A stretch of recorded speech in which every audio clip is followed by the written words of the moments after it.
If you were to ask me to recommend the very first lesson that a newbie to ICT should consider studying, my recommendation would definitely be this topic, range theory. I believe it is actually a good introduction and very suitable foundation to build upon. Now, in this topic, we're going to discuss equilibrium, discount, and premium. So, what is a range? Well, before we can discuss what a range is, we first have to discuss what is a swing low and a swing high. Now, a swing high is created when you have a lower high to the left of a candlestick and a lower high to the right of it. So look up here, you see that we have this candlestick here. It needs a lower high to the left and lower high to the right. That is a swing high. And the swing low is created when we have higher low to the left and higher low to the right. Then it's a swing low.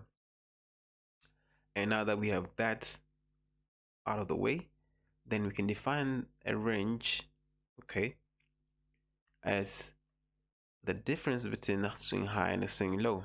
Basically means just this, a swing high and a swing low that are adjacent to each other will create a range. And so a swing high, we will consider that or look at that as our range high, and the swing low we'll consider that as our range low. So we can mark our range from a swing low to a swing high, and that will give us a range of price. And the swing high will be your range high and swing low will be your range low.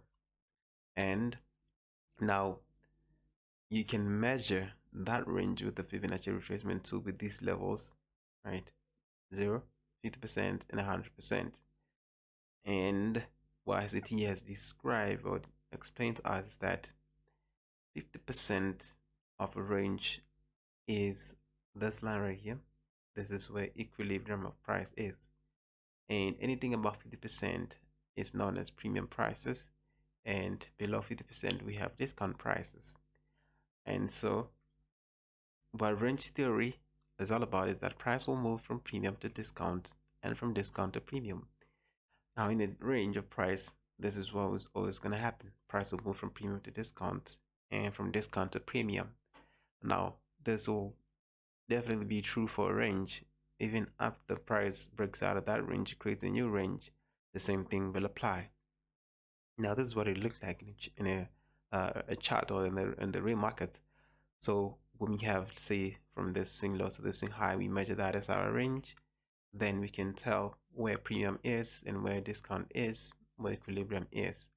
And see, so we see price moving from premium down into discount, and then from discount, price goes up into premium, and premium down into discount, then discount into premium, and all the way until we break out of that range and create new ranges that we can measure. So we have like a multiple examples here of ranges. So we take from swing low to swing high. There's a range of price. You see moving from premium to discount, discount to premium, then into discount, then into premium again to discount, until we break out of that range, creating new ranges overall. And so we already spoke about this range of price as well. So even from this swing high to the swing low here, this retracement went up to, if you measure from that high to this low, price actually went into premium. So from discount to premium, then from premium to discount, while breaking out of that range as well. And then we create a new range here as well from this high to this low. The price moving from discount into premium, then from premium into discount, and then see expansions higher, breaking out of that range as well. So ideally, what we want to see is actually in an uptrend, price actually expands higher, retracing lower, expands higher, retracing lower. And so because we're using the Fibonacci retracement tool, it's a tool for measuring retracements of price. We actually should be considering, or we should be focused on, say in an uptrend, we should be measuring the expansions of the uptrend. And the anticipation should be that price will retrace to discount, okay, and buy from discount into premium or expand from discount. So what you want to be what you want to be as a trader, actually, not is that you want to buy when price is at a discount, and you want to be a seller when price is at a premium. And so in an uptrend, what you want to do is always be buy when price is at a discount prices, right? Because ideally this was price is gonna retrace to discount and expand, retrace the discount, expand, retrace the discount, expand. So you want to be a buyer at discount, and you want to see this happening across the ranges of price. And so we're going to be considering the expansions. That's the ones we're going to be measuring, or that's ones we're going to be measuring the premium and discount levels of those. And for a downtrend, you want to be measuring the expansions down because price is going to be expanding down while retracing up higher. And so daily you want to see is price expanding low, retracing up to premium and selling, retracing up to premium and then selling, retracing up to premium and then selling from there. So how will that look like? Well, take this uptrend right here, since price, reverse here or turn around here, you see an expansion higher. So that expansion higher, if you measure that expansion, you see price retrace down to discount and then expands higher into the next what? Into the next leg of expansion. We measure that as well. You see price retracing down to discount and then expanding higher. Now let's take a look at an example on the 5-minute time frame. And so we're gonna go like a little bit in depth, and I'm gonna show you the reason why I'm showing the 5-minute time frame. I'm showing you the universality of this concept that we actually use it across all the time frames because there will be trading ranges across all the time frames. So we might as well um, pick let's say lower time frame because usually those ones are actually even difficult actually for some people to navigate or even understand because apparently there's a lot of noise when you go down to lower time frames. So now we've been coming down from a down and in this downtrend here. So now since here maybe price reached an institutional level or support level structure there, because now it starts to see higher prices. So we see an expansion higher. Now if we measure that expansion, you see price retrace from premium to discount, and then we see another expansion, right? So we measure that expansion leg as well. You see price retrace down to discount and then expanded higher, retrace down to discount, expanded higher, retrace down to discount, expanded higher. And so we're still measuring those expansions. You see price retrace up, down to discount and expanded higher.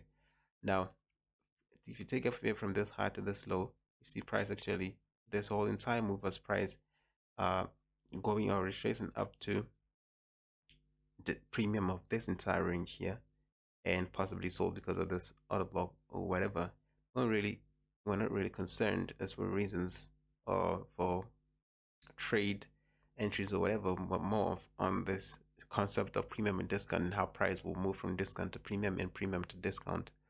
And so now, instead of seeing expansions higher, we'll see an expansion down lower, right? Because we're only concerned with measuring the expansions so that we can tell how deep into premium or discount price will retrace. And so now I'm measuring this expansion here because also we're having the benefit of hindsight. You can clearly tell that this was like where those down movements begin. So we measure the expansion move, we see price retrace up. Now ideally you want to see it going about 50% into premium and selling from there. And of course price is not going to give us those ideal conditions, so we move on to the next one. So the next expansion we see here, and so we see a retracement up to premium and price study. We measure that expansion as well. We see price retracing up to premium and then selling off, right? And then if you look at it again, you see the price actually did not continue all the way to break structure.